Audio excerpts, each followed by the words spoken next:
La tenue du 4e congrès monte en puissance au Front populaire ivoirien. Au QG Laurent Gbagbo, siège provisoire du parti, les militants se sont mobilisés ce matin du 6 décembre 2014 pour une seule cause, le lancement de la campagne de Laurent Gbagbo au poste de président du FPI.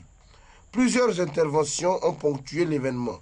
D'abord, Aboudraman Sangaré, premier vice-président du parti, qui a montré toute la force en l'homme Laurent Gbagbo et le grand poids sur sa propre vie et sur celle du parti, le FPI. Parler du président Laurent Gbagbo, c'est ouvrir mon cœur.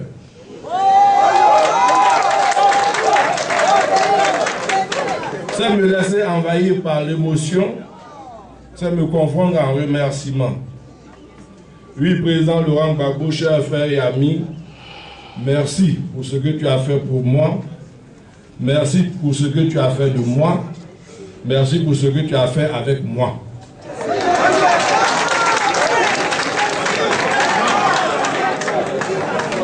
Tu m'as donné par-dessus tout un nom, une identité, un parcours, une vision, des valeurs à partager. En un mot, tu m'as sorti de l'anonymat. Est aussi intervenue la personnalité désignée par le président Laurent Gbagbo pour être son directeur de campagne nationale, le docteur Assoa Adou, rentré d'exil pour la circonstance, qui a situé les enjeux de la candidature de Laurent Gbagbo, un acte exceptionnel et un espoir pour l'Afrique tout entière. Le multipartisme a été gagné à l'issue d'une longue lutte qui a duré de 1969 à 1990, sans fusil, sans machette, sans boudin, sans tuer. La démocratie, en deuxième. Cette lutte, elle a duré de 1990 à 2000. C'est au cours de cette période que nous avons obtenu avec beaucoup d'entre vous ici présents le vote à 18 ans, le bulletin unique, les PV multiples, l'entrée indéterminée, la commission électorale indépendante. Tous ces acquis sont aujourd'hui piétinés, ce qui rend la lutte pour la souveraineté nationale plus ardue. La lutte pour la souveraineté nationale est le 3e étage de la lutte entreprise par le président Laurent Gbagbo dès sa prise de pouvoir en octobre 2000. Il nous faut une Côte d'Ivoire souveraine. Nous devons avoir notre destin en main sur les plans culturels, économiques et sécuritaires.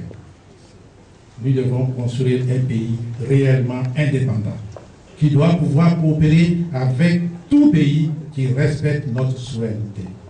Cette lutte pour la souveraineté s'accompagne d'une autre obligation, l'édification d'une nation prospère et paisible. La construction d'une telle nation suppose le combat contre le tribalisme, l'ethnocentrisme et la politique de rattrapage.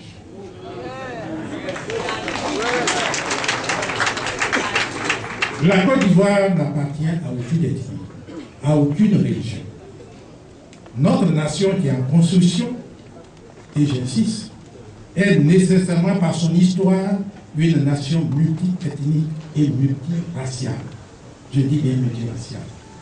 Car depuis le début du siècle dernier, des populations venues d'Afrique, du Moyen-Orient et d'Europe vivent avec nous.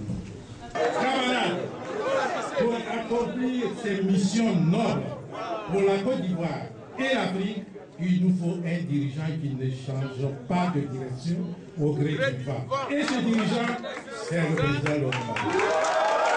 L'événement de cet événement fut certainement le message du président Laurent Gbagbo adressé aux militants et pour lequel Kwa Justin a été choisi pour la lecture.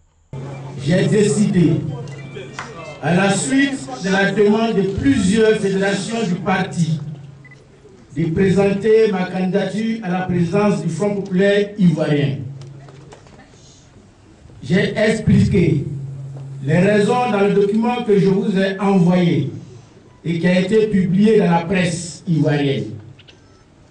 L'arrivée de ce document à Abidjan a provoqué des mouvements divers. Mais gardons la tête froide.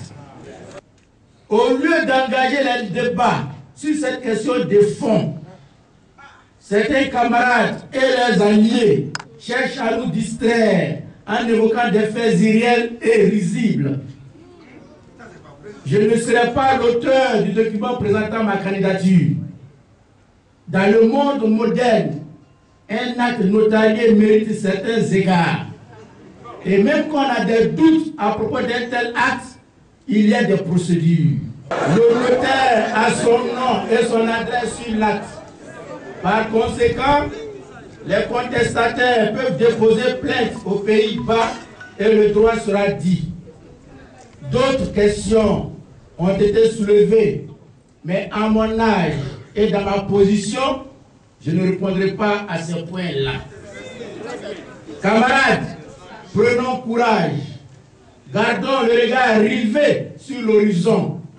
Ô lecteurs, la liberté vaincra. Laurent Gbagbo. L'affaire est sur la place publique. Le FPI est divisé sur l'opportunité d'une candidature de Gbagbo à la tête d'un parti que celui-ci a déjà dirigé. Le président sortant, Pascal Affi-N'Guessan, est par ailleurs candidat à sa propre succession contre son mentor, Laurent Gbagbo. Malgré ces débats, le camp qui choisit Laurent Gbagbo comme candidat semble plus fourni en militants. 80 secrétaires généraux de fédération ont adhéré. Mieux, plusieurs fédéraux annoncés dans le camp opposé à Gbagbo ont dit publiquement ne pas se reconnaître dans l'aventure où se sont engagés leurs camarades de parti. Ils étaient tous présents à cette cérémonie officielle de lancement de la campagne du président Laurent Gbagbo.